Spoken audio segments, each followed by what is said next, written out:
Казвам се Антони Христов и съм коосновател на Арк Академия в София. Идвам от филм, по принцип. Работил съм като художествен директор много години в Холивуд, последните 18 години в Pixar като художествен директор. И от 2 години вече тук отворихме Академия за Game Dev, за разработка на видеоигри с моя партньор и коосновател Милин Джалалиев.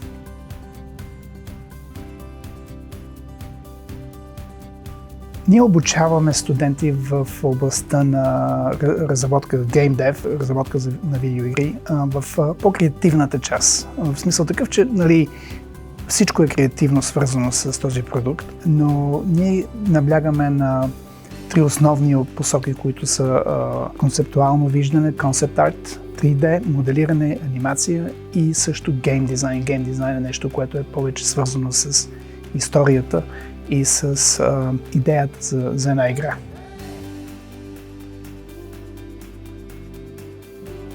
Аз също преподавам в нашата програма в първата година и моите класове са класове по композиция. Композицията е нещо много важно и много различно в филм и в гейм примерно от илюстрация, защото е свързано с елемента на време и въпреки, че е свързано, въпреки, че има много общо с илюстрация, има също и много неща, които ги различават. Емоционалния импакт на една композиция, яснотата на един сет на една композиция. Това са неща, на които наблягаме в моите класове.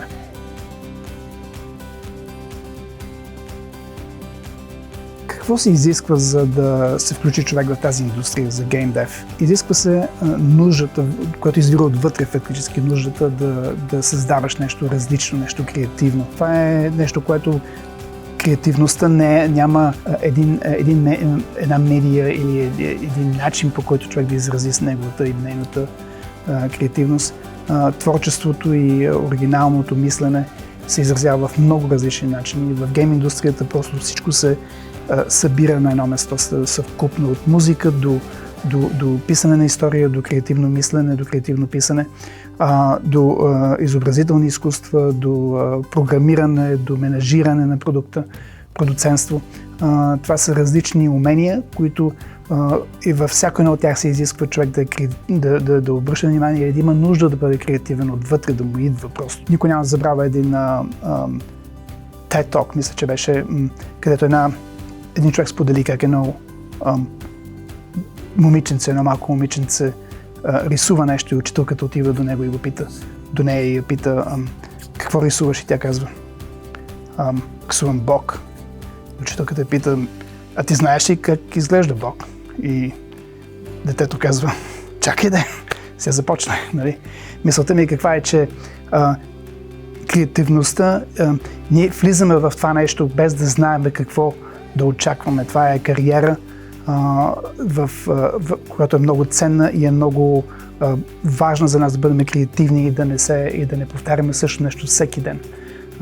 Ако човек иска да се развива в една установка, където не всеки ден е различен от другия, тази индустрия е много подходяща за такива хора.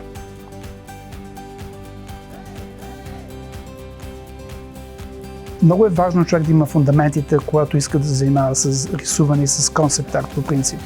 Фундаментите са неизбежни. Здрави неща като перспектива, като анатомия, като разбиране на цветовете, на светлината. Ние имаме преподаватели, които са феноменални в това отношение и са много опитни професионалисти. Но по принцип основата е много важна. Човек не може да заобикаля основата.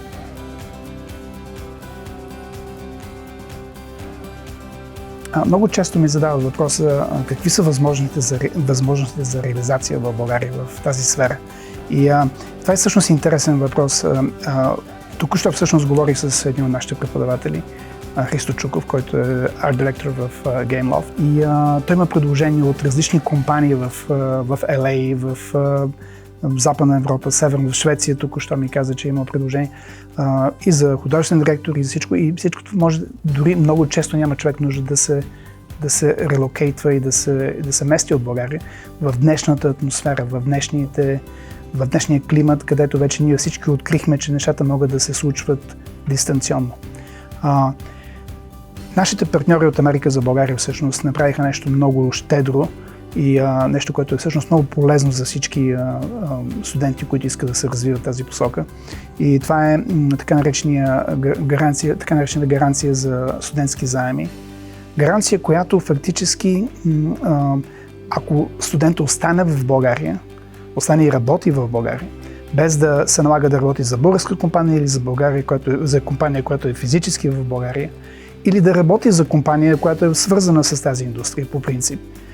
Но ако студентът остане да работи в България, да се развива тук, с всяка измината година 20% от този заем отпадат просто. Така че накрая, след около 5 години вече, единственото нещо, което студентът трябва да плати е някаква лихва към Tokuda Bank, която фактически прави това възможно. Според мен това е нещо невероятно и голяма възможност за младежи да си вземат обучението, да влезат в тази сфера, без да и им дава възможност да останат в България, което за мен е специално, за мен лично това е нещо много ценно, защото без младите хора страната се обезкръвява. И ни трябват млади хора, млади кадри, които да са обучени, за да имат повече компании тук да влизат в България и да установяват студия, както имаме много глобални сега в момента, Gameloft, Creative Assembly, Ubisoft и други студия, които влизат в България. Това е много ценно, но за да влезат още повече и да създават още повече възможности, трябва да имаме млади хора, които да са тук. Друг един въпрос, който ни задават често е как се кандидатства, какво трябва да има човек за кандидатства. И когато кажем портфолио, например, много често хората така малко се отдръпват, чак аз нямам портфолио, или така звучи малко като че ли хората се притесняват малко от този факт. На нас портфолио ни трябва не за друго, просто за да видим къде сте, ако имате портфолио. Ако имате портфолио, какво е? Портфолио е рисунки, картини, които сте правили, ако става въпрос за концепт арт и за визуалната част. Ако искате да се развивате в 3D, какво означава? Ако сте правили модели, каквито и да са модели, ако искате в геймдев, за нас важно да видим, може би сте написали история, може би сте съчинили нещо, може би имате нещо, което да покажете, което сте правили. И за нас най-важното нещо в Арк Академия е мотивацията. Без мотивацията ние не можем да направим абсолютно нищо за никой. Ние трябва да почувстваме тази мотивация, затова най-важното нещо е да кандидатствате, да се срещнете с нас, да поговорим, да видим къде сте, какъв път виждате за себе си в живота и в кариерата си, за да може ние да ви помогнем да се ориентирате. И отново, не става въпрос за портфолио, не става въпрос за това, какво ще ни покажете вие на нас, става въпрос за един много важен разговор, който е важна първа стъпка, за да разберем по какъв начин може да сме полезни на всеки кандидат и как може да ни помогнем да се насочите. Така че кандидатстването не трябва да е процес, по който да плаши никой и да се чувствате като че ли не сте достатъчно добри за кандидатствата в една посока или друга посока. Важното е да говорите с нас, за да видим ние дали може да ви помогнем. Много често, например, аз съм с кандидати, специално хора, които кандидатстват по-рано в годината, по лета да кажем. Аз работя с тях почти цялото лято, като им давам обратна връзка за техните работи, дали ще са 3D модели, дали ще са рисунки или други неща. Ние даваме обратна връзка през лято, за да приготвим нашите студенти за есента. Много е важно студентите да са нагоре-долу подобно ниво, когато започваме училище. В първата година ние не го правихме това нещо и затова имахме студенти, които бяха много по-напред и много по-назад и се получише малко. Тези, които бяха по-назад, бяха малко стресирани, които бяха по-напред, им ставаше скучно в класовете. Затова за нас е важно да дигнем нивото да е до едно така минимално ниво. И с тази цел аз, както казах, работя с нашите кандидати през лятото, за да ви подготвим за есента.